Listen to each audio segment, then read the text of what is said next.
BWOne here from BWOne, and in this video I want to give you my PS4 Pro versus Xbox One S preview. Can't quite do the review just yet because the PS4 Pro is not out until later this November, but I figure we know enough about each one of the consoles that we can sort of do a preview before the battle this holiday season between the two of them. And I also think we can explain a little bit more about the PS4 Pro because I think Sony, when they presented it, didn't necessarily put out the clearest of messages about the PS4 Pro, so I think I can kind of help here with that. So let's first start this off by talking about the guy that's already out right now, right behind me, the Xbox One S.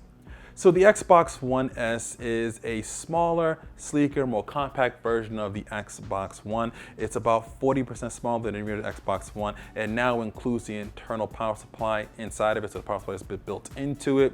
It's also overclocked a little bit more, so it's a little bit faster than the original Xbox One S, and the reason for that is because the console supports 4K HDR and HDR gaming along with it as well too. So as far as the 4K is concerned, it can do 4K media streaming such as Netflix and Amazon. It can also do HDR with that as well, so you want to do 4K HDR streaming and it supports all of those.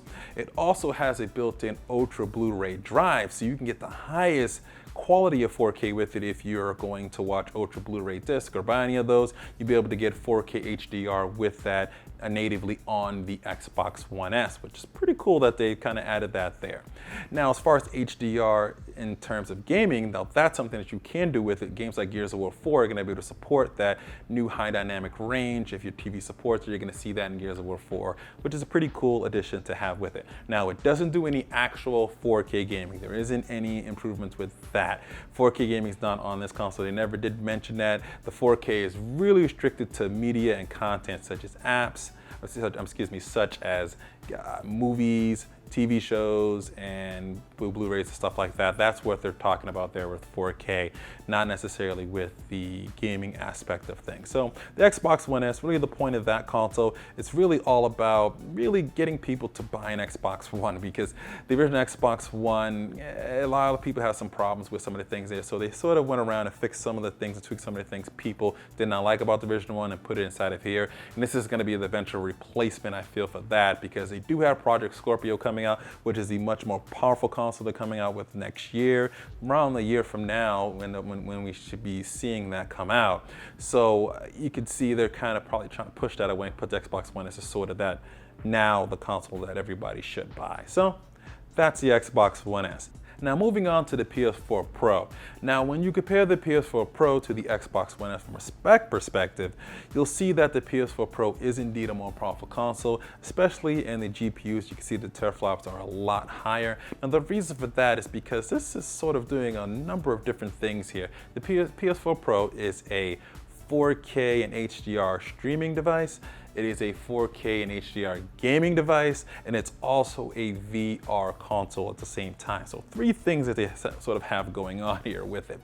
Let's first start off with the media and content. Now, as far as 4K streaming media, that's going to be supported with Netflix, YouTube, Amazon should probably support that as well too. So 4K and HDR content should be working lovely inside of the PS4 Pro.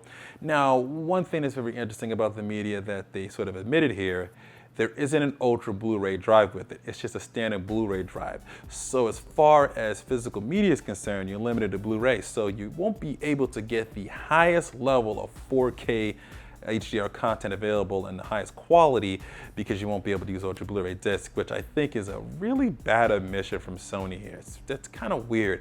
It's something I think it could have guaranteed it a leg up over the Xbox One S if it had matched that Ultra Blu-ray drive, but now that's something to think about, especially since they're kind of at the same price point there, and they would admit something that really kind of gimps the 4K capabilities of the console, especially from streaming media.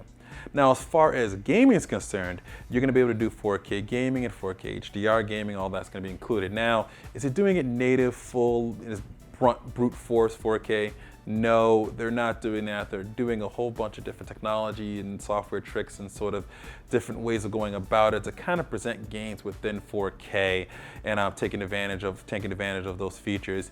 And so a developer is going to be able to either lock their game at 1080p 60, which I think a lot of people are honestly going to do here. A lot of the gamers are going to do, because that's sort of the holy grail of gaming. But they can also kind of push their game up to do either 1440p, 1800p. So the rumors that they're saying around about that. There might be some that might be able to get to the full 4K scale. Not quite sure on that, but basically it's going to be able to render and present the game itself in 4K. I don't believe it's really truly doing native 4K gaming, because we already know on a PC with the highest specs available right now, that's already a tough thing to do. So I really would not think a console would be able to do that. But it at least gets gaming into 4K. You're going to get presented with much better looking games. So if a game's made across multi-platforms, there's a chance that it's probably most likely going to look better on the PS4 Pro, because it's going to be able to take advantage of being able to push things at a higher resolution than it can on other consoles. So that's something I think Sony kind of confused things here with. But what I really truthfully think that the PS4 Pro is really all about, which I think a lot of people are talking about, is the VR capabilities. This is all about pushing PlayStation VR. VR is the next big thing that's going to be coming out. Sony wants to get ahead of that, especially so we already know that Project Scorpio is going to have some VR capabilities with it. We're not sure about on the Nintendo NX, but most likely the rumors are saying that's going to have some VR capabilities as well too.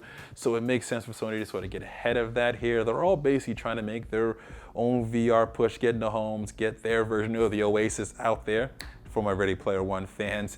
But you can see that they're trying to get into the VR space, and that's what this is kind of about, being able to make a nice, smooth experience with that in a home console. And Sony's pretty much going to be the first to market with that package over the others, such as the Oculus and the HTC Vive, which require PC. This requires just buying a console, buying the PSVR, and you're pretty much all set to go.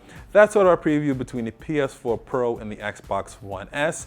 I'll share your thoughts below and let me know what you guys think. Got a question for you guys. Which one do you want to get? Which one do you think is better? Because I think they're a lot closer than they kind of should be, especially the omission of no Ultra Blu-ray drive, and you may want to future-proof your device here. I would say that'd be something very interesting there. And is the PS4 Pro worth buying? Well, I don't have the review of it right now, but I would say probably so over the Slim, because you want to future-proof your devices, and if it supports 4K, you might as well go for it, because 4K TVs are coming down in price. But as I'm rambling here, definitely share your thoughts below, post your comments, questions, concerns. Let me know what you guys think. If you liked the video, give it a thumbs up. Definitely share it around. Be sure to subscribe to our YouTube page here, and always remember to live your tech world in high definition. Thanks for watching.